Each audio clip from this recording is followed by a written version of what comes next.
let you know what's on my Christmas list. Started as a wish, it became my first kiss. Santa, can't you hear me? Climb down my chimney. Just leave it under the tree. Please don't you disappoint me. This is something I need. Cuddled by the fireplace, your hands high. Kiss me under the mistletoe, just playing. Oh, Yuletide carols, harmony. Santa, this is my little fist. Please give me this Christmas gift tonight.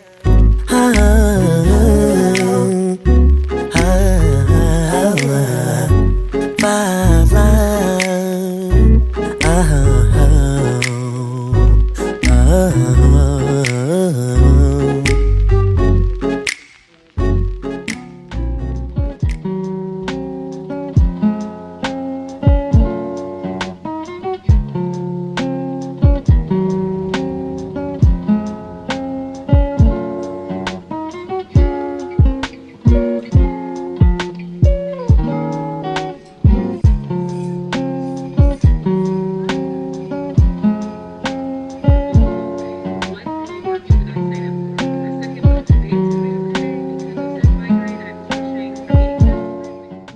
Hey guys, it is Wednesday now.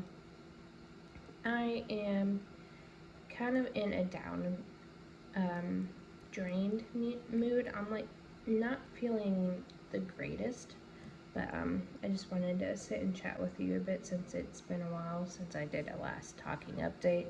But just kind of like review what we got up to like for Christmas. Growing up, most of the time for like our traditions for Christmas, I always like bake cookies and maybe did a couple of crafts here and there. Definitely watched the seasonal like movies for that. So there's those traditions that I try to do like throughout the month. And then for New Year's Eve, we would always go over to my grandfather's house for like New Year's Eve dinner, exchange presents with my extended family then, and then when we got home from my grandpa's house, then that will be when we had opened our presents. And then Christmas Day, we reserved for stockings, and when we were younger, like Santa's presents and stuff like that. And with my mom's birthday being on Christmas Day, it was more focused on her along with the holiday as well, but we didn't really do a whole lot. Kind of carried that tradition throughout like my adulthood as well, always mostly doing our own thing, like opening presents from my parents and my sister on Christmas Eve while like video chatting with them. And this year we did Christmas with his family on Christmas Eve as well. So Christmas Day was chill, mostly just playing The Sims and just puttering around the house, not doing a whole lot. But I think as I got older, I feel I am more in tune with whenever I start feeling more drained, and just the like hype and energy behind the festive season kind of gets me after a while. And even though we do have the new year coming up, which is not completely out of the holiday season, it's just the last really 3 to 4 months of the year tends to be more of a celebrating time for me, because September is the first week of September is my dad and mine's birthday, and then we have mine and Jordan's wedding anniversary, and then going into October we have Halloween and Samhain that I'm trying to slowly like do some build some traditions with. Then we have Thanksgiving with like in November for the United States, and then we get into Christmas, Yule, and the New Year's. And after a while, there are some years where I feel pretty pumped and happy, and then now it just seems like I'm just kind of drained. Even though we didn't really do a whole lot, I just feel kind of drained. Um, just possibly because I am having issues with getting access to my depression medication because with an insurance change, it's making it more expensive. And I am in the process of going to see a new doctor in a couple of weeks. So I'll be doing probably some medication changes. And was hoping to get to a point where I wouldn't be relying on depression medication, but I go through waves where it also could also be a fact that I may be PMSing as well because it's getting close to that time of the month. But I don't know. It's like I'm not depressed. I'm just, my social meter has kind of gone down. Um, Yesterday, I was gonna play some Dead by Daylight with Dylan and Allie, but Jordan had called and wanted to watch um, Home Alone 2, like when he was on his way home. He brought that up, and I decided to forego being social and playing video games to just spending time with Jordan and watching Home Alone 2. And I really enjoyed myself. I really like the cozy slow moments as much as I love playing games with my friends, because I don't get to play games a whole lot with a whole lot of people, even though I would like to. Um, it's just with this last half of the year, I'm just feeling kind of like I need to recharge a little bit, if that makes any sense. And it also doesn't help that I'm doing split shifts all the rest of this week too, so my sleep schedule has been thrown through a loop. I went from kind of sleeping in to having to wake up at like 5 o'clock in the morning and be out the door by like 5:30 kind of thing. But I kind of just had like a slight mental break this morning. I don't do very well with driving when it's dark, because partially because I have astigmatism, which I really need to wear my glasses while I'm driving, especially at night now, because it seems like to be bothering me a lot more. It's just my depth perception when it comes to driving at night is not the greatest, and I freaked out because I couldn't really see if there were cars in my lane, and from when just my point of view, it looked like all the cars were in the farthest lane when they weren't. So I had freaked and had to like pull over, and I broke down. It was a good thing that me and Jordan left at the same time, and he was behind me, so he pulled over with me and calmed me down. But because of it being kind of a rough start to my morning, I have been feeling not the greatest, along with just being tired. I am like struggling with fatigue even after having a cup of coffee. I am struggling. I did take some B12 as well, and it doesn't help that I'm also like breaking out a lot because I've been eating a lot of sugar and stuff because of the holiday season. So I'm trying to be better about balancing stuff, and I also would like to be productive, but because I'm feeling tired, with all I really want to do whenever I get off for my break here in 30 minutes is just to go home and take a nap.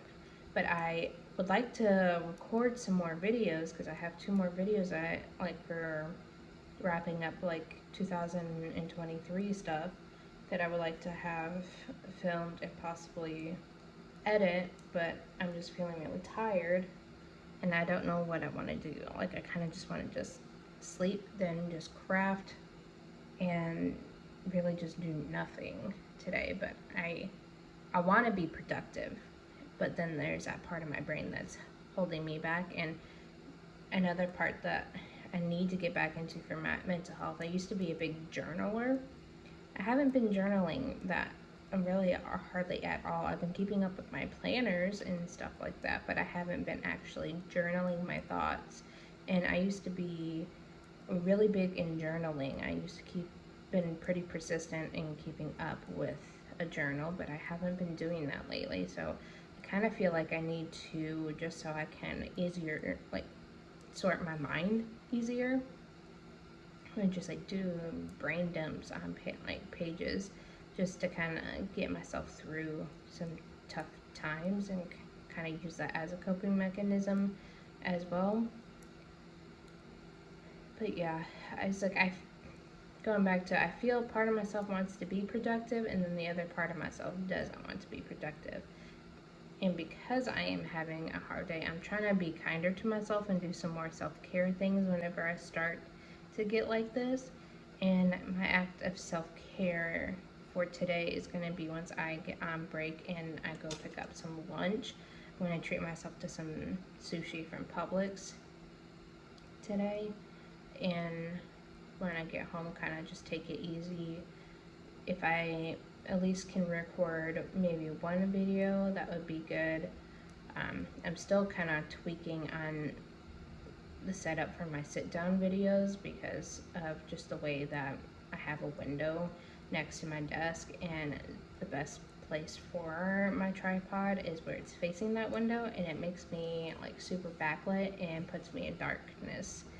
I either have to figure out the settings of my camera or just figure out something different. So just bear with me as those videos come out. I'm still trying to get used to the new setup and things like that, trying to work out what I would like to do. But yeah, thank you for listening to my rambling. It's like I want to do all these things, and then there's the dark part of my brain that's like, you need to rest and recharge because you are not in doing the greatest mentally at the moment, even though I don't feel like I'm feeling super terrible, if that makes any sense. But anyways, I'll just stop rambling at you guys and continue on with my knitting. Okay, I have you guys propped up, and if you hear noises in the background, I'm just turning the Xbox off. I have just decided that I am going to take it easy during this break period since I am kind of struggling today. I think I'm just gonna probably watch some TV and crochet or like craft after I eat some sushi. But I did decide to go to the library last minute because it's been a while since I've been to the library, and I wanted some manga graphic novels to read. I think majority of what I got are mangas actually. But I got, let's see, a quick library haul. I got volumes 3, 4, and 5 of Man and His Cat by Umi Sakura. Book 1 was a 5-star, and book 2 was a 4.5-star for me, so I am eager to continue the series, so I'm happy that I got those. I got a Junji Ito story collection, Love Sickness. This would be like my third Junji Ito find up. So I have been wanting to get more into his work, and these fell out of my bag earlier, but I got, let's see, volumes 6 through 9 of Way of the House Husband. I find this super hilarious. It's like a super low stakes, really dramatic, so I have been also wanting to catch up with that. So it was like my stack of mangas, and then I happened to just go over to like the new release section and found a Fire in the Flesh by Jennifer L. Armentrout. This is the third book in the Kingdom of Flesh and Fire series. The pages are really nice and floppy. I like that. One of my anticipated reads of the year, and I just haven't been to the library in a while to actually pick it up. So when I happened to spot this, I had to snag it. And while I was there too, I went ahead and picked up The Toll by Neil Shusterman. This is the January book club pick for reading by candlelight. and it's a perfect time to read it during January anyways, for the year-long Witchathon challenge is one of the prompts is to read a dystopian. So I I didn't anticipate it being kind of a chunker, but the way that the text is super kind of like spaced out, so hopefully I fly through it. But that is my mini library haul. I am going to actually go get the mail because the mail person just dropped mail off, and watch probably some Boy Meets World. I've been doing my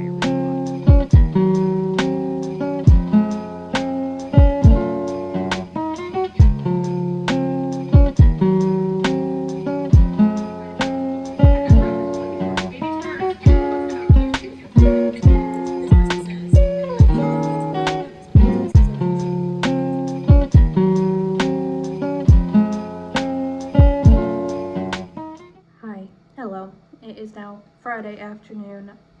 It is about to be the start of my weekend. I'm excited. If you hear background noise, I am currently doing some last minute computer stuff. So you'll hear that. Hold on, I can get this. Alright. I just wanted to do a quick update with my reading. I got about to 26-28% in A Secret History of Witches by Louisa Morgan. Reading it for the Simone B Book Club. It's the pick for December, and it's a reread for me, so I'm really enjoying it. It's really kind of got like a fast pacedness to it, but enough character development that's keeping me like engaged with it. And I have also started this week Kitchen Table Tarot by Melissa Sanova. This is her first book.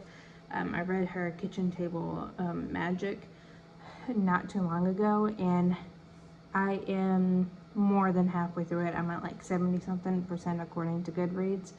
And you guys, I had first started with like my first tarot book was like just how to read tarot. I think it's a Llewellyn book. I can't a Llewellyn or Adams Media book. I can't remember, but I thought that was a good informative guide to how to like start reading tarot. But honestly, this has surpassed it. This is probably getting a 5 stars. From going forward, I'm probably not going to be doing Cawpile ratings anymore. I already set up my spreadsheet for the next year where I'm not using that, but I'm just going by my gut feeling, and my gut feeling is having this as a 5 star. And I didn't realize this was going to be a 5 star, or I wasn't anticipating having a 5 star for the year, and I had already recorded that like video for my end of the year content. But this is it's probably going to be a 5 star. I highly recommend it. She makes tarot more inclusive. The way that her explanations of the different cards it makes it much more accessible to understand, and she really breaks down the different parts of each card. Even if you don't necessarily have like the same decks that she's mentioning in here, she goes based off of what the basic like Rider-Waite-Smith decks looks like, and like the standard elements that tend to be incorporated within those decks, and decks inspired by that. It makes it much more easier, and I got to a point where I think I got up to maybe talking about the minor cards with the set of 3s in it, where kind of I had a light bulb moment and an epiphany where I started really kind of looking at the cards and noting the details and trying to make assumptions about what I'm getting like feeling wise. And that's what I want to do when it comes to tarot. Yes, I'm probably going to still be relying on some guidebooks, but I want to be able to actually pay attention to what's in the card itself, because a lot of the artworks and the artist has their different interpretations of it, and along with your own interpretations. So I highly recommend this. I was gifted this from one of my friends from Knit Night, and I am so glad that she bought me this for Christmas, because it's definitely going to be up there along with her kitchen table magic. I can't rave about this anymore. I am going to, I don't know exactly what I'm going to do when I get home. I might play The Sims, I might continue reading, I'm not too sure, but I think I've had enough possibly of reading like tarot for the day, because my brain is getting a little full of information. We'll see how I feel whenever I get home, but I can't wait to actually officially relax, because my week of split shifts is finally done.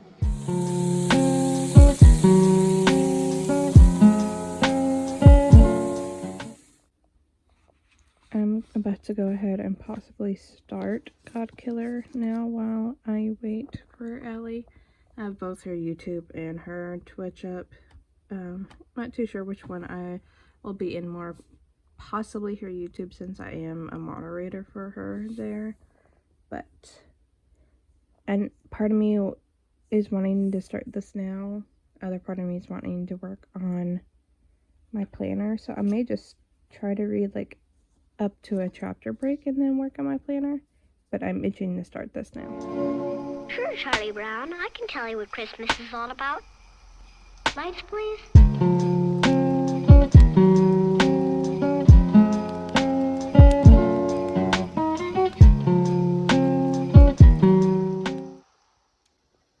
I may have cut my hair shorter than I anticipated doing. I had made a mistake of trying to like trim my curtain bangs and cut out a little bit too much on one side, so I ended up going for a choppy short hairstyle. I need to wash my hair too, so it's not looking the greatest, and I kind of have an idea of like dyeing my hair either tonight or tomorrow. But yeah, I kind of went a little bit too much with cutting of the hair, but I feel a lot better though, so that's a plus.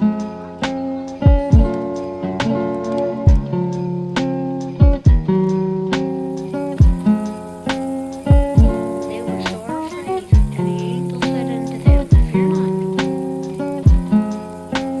not. For behold, I bring you tidings of great